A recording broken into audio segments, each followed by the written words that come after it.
Tai va, pakalbėkim, pasidžiaugim, kad miestuose yra visose parduotuvėse daug žuvies.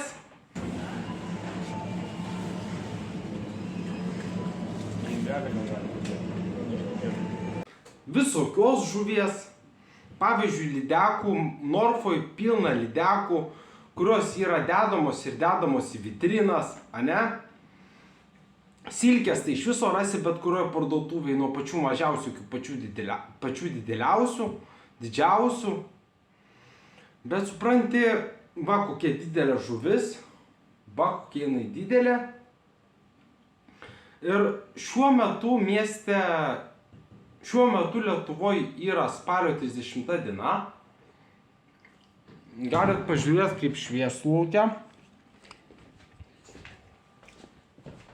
Dabar dar nėra 6:30, o jau matot kaip tamsu. Matot kaip jau tamsu. Tai jeigu Lietuvoje yra tamsu jau 5 valandą, vadinasi, vandens telkiniai šiuo metu yra labai stipriai atšalę. Ką dar noriu pasakyti? Noriu pasakyti, kad žuvų paprastai ežeruose niekas neaugina, nes ežerai yra pritaikyti žmonių veiklai. Ne veiklai, žmonių pramogoms, maudymuisi. Dėl šitos priežasties miesto vandens telkiniuose, kurie yra pačiame mieste, žuvų auginti ar neapsimoka, ar man atrodo jų negalima, nes tiesiog gyventojai tas žuvis visas sužvejotų. Dar ką noriu pasakyti, kad kaip gali užaugti šiuo metu žuvis, o parduotuvėse žuvies tikrai yra. Kaip gali užaugti žuvis, kai temperatūra yra šiek tiek daugiau nei 0 laipsnių oro. O žuvims reikalinga kažkur kambario temperatūra, gal šiek tiek mažiau.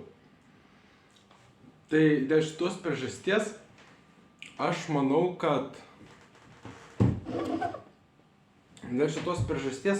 kad turbūt mieste žuvis nebūtų atvežamos iš vandens telkinių, kurie šiuo metu yra labai mažos temperatūros.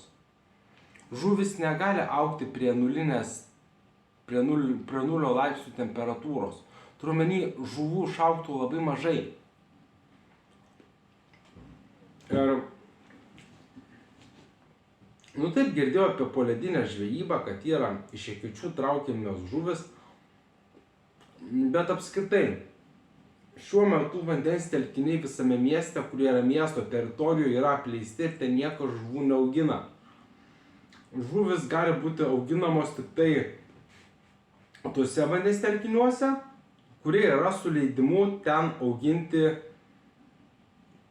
vandens gyvūnų kultūras. Tai aš vis tik manau, kad auginti žuvį vandens telkiniuose, jinai turėtų būti užšaldoma, atvežama, atšildoma, bet parduotuvėse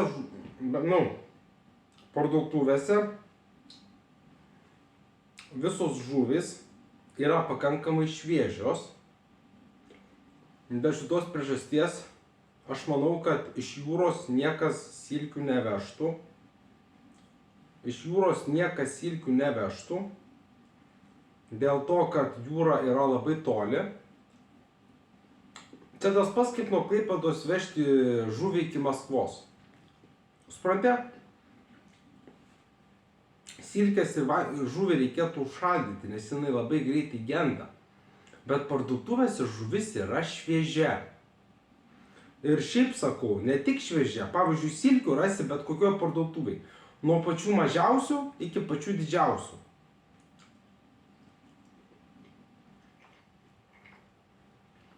Tai va. Dėl šitos priežasties reikia pagalvoti, ar mūsų vandens gėrybės,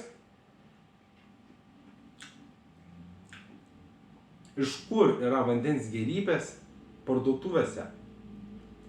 Parduotuvės priklauso miestams, jos yra pastatytos miestuose ir kiekvieną dieną ten atveža silkę, kuri yra visiškai šviežia. Šviežiai padaryta, paruošta silkė kiekvieną dieną vežama į parduotuvės kartu su kita šviežia žuvimi. Jeigu žmonės vežtų gėrybės iš jūros, tai tos gėrybės tikrai nebūtų šviežios ir būtų labai sunku užtikrinti jų kokybę. Vadinasi, tikra kokybė yra užtikrinama kažkur ties gyvenvietė.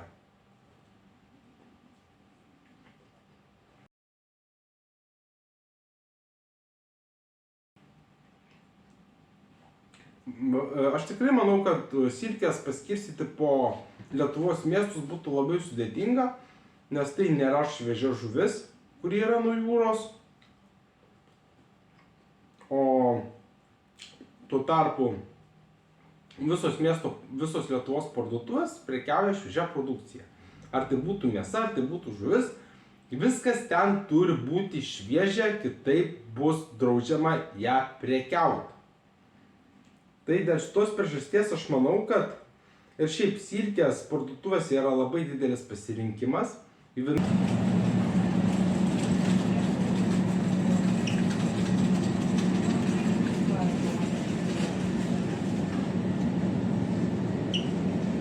Ne visai yra šviežia, bet kurią parduotuvę nuėjus, visą laiką rasi pasirinkimą silkės. Ir visose Lietuvos parduotuvėse jie bus šviežia. Bet kartoju, nuo jūros vežant silkę, jinai praras savo galiojimo, ne tai kad galiojimo terminą, jinai praras savo šviežumą. Bet visose parduotuvėse yra ta pati silkė, tos pačios žuvis, ir jos visos yra labai šviežios. Dėl to aš manau, kad žuvies gamyba turėtų būti kažkur šalia parduotuvių kiekvienoje Lietuvos vietoje. Ir aš žinau, kad vandens telkinių Lietuvoje, kuriuose veisiamos žuvis, yra labai nedaug, bet to yra dabar labai šalta. Kad žuvis užaugtų didelės, joms reikalinga padori temperatūra vandens. Vadinasi, vandens telkiniai atkrenta. Lieka tik vienas atvejis, kad žuvis auginamos kažkur po žeme.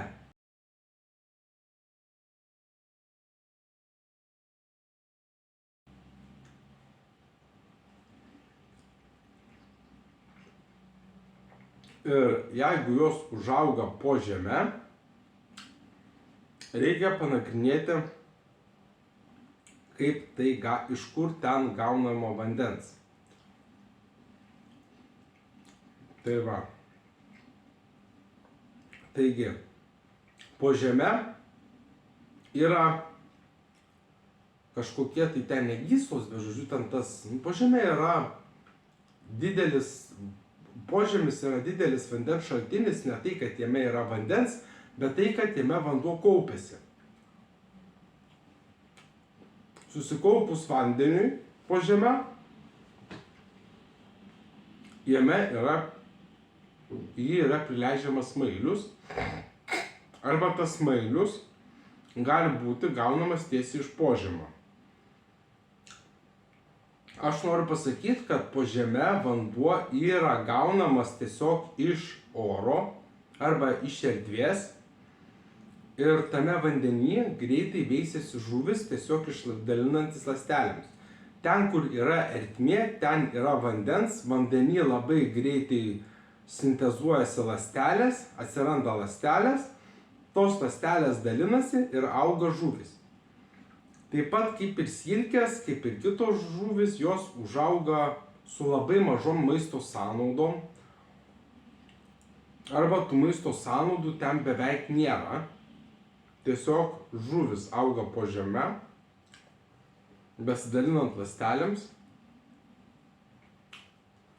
ir jos po to yra tiekiamos į parduotuvės, kaip visiškai šviežia produkcija. Rašo atlantinių silkių filė. Įsivaizduokit, jeigu mes patikėtumėm, kas parašyta ant pakuotės, kurioje supakuotos silkės, tai ten rašo atlantinių silkių filė. Bet jūs įsivaizduokit, kol tu tas silkės parveši iš Atlanto, nuo Norvegijos ar Olandijos, jos tikrai nebus šviežios. O jos turi atitikti kokybės reikalavimus.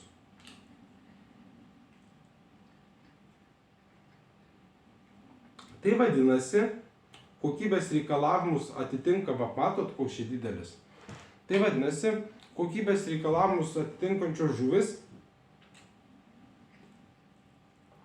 turi būti gaunamos, pažiūrėjau,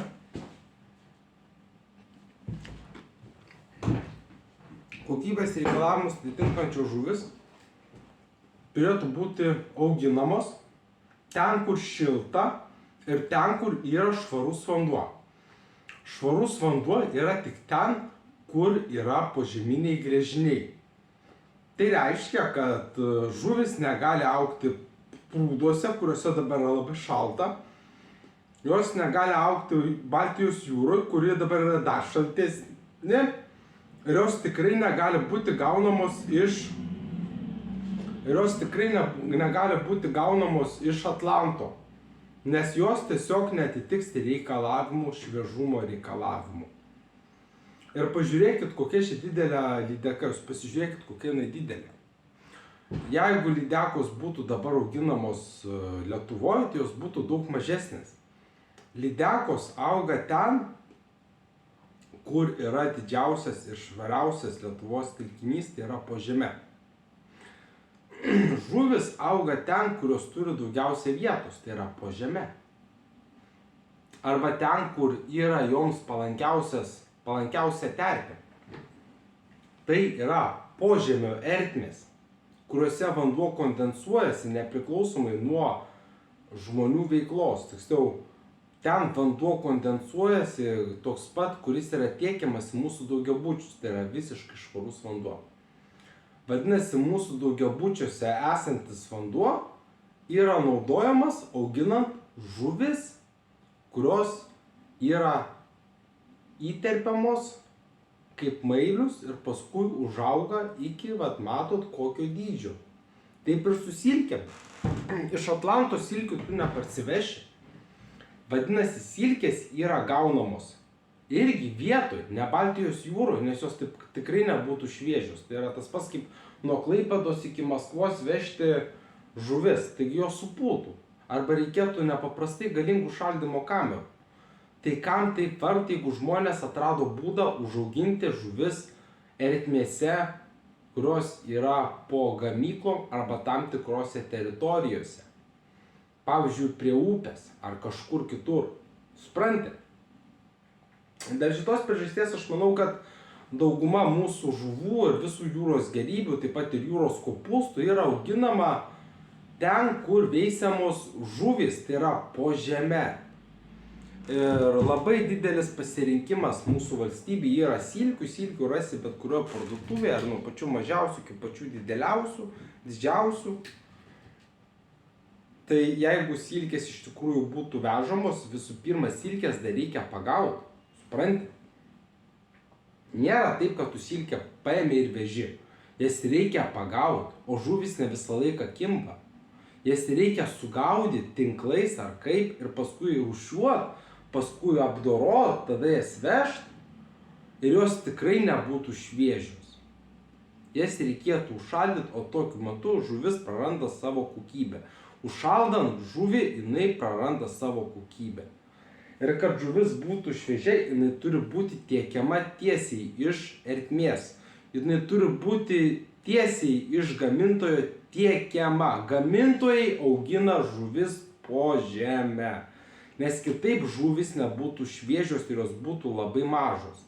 Didelės žuvis užauga po žeme esančiuose vandens telkiniuose. Ne paviršiniuose, o požeminiuose. Nes kitaip mes žuvų iš viso neturėtumėm. ir aš įkelsiu vaizdo įrašą, kiek silkės yra mūsų parduotuvėse ir jinai yra papildoma kiekvieną savaitę. Tai būtų neįmanoma, jeigu žuvis būtų gaudoma Baltijos jūroje ir juo labiau Atlante.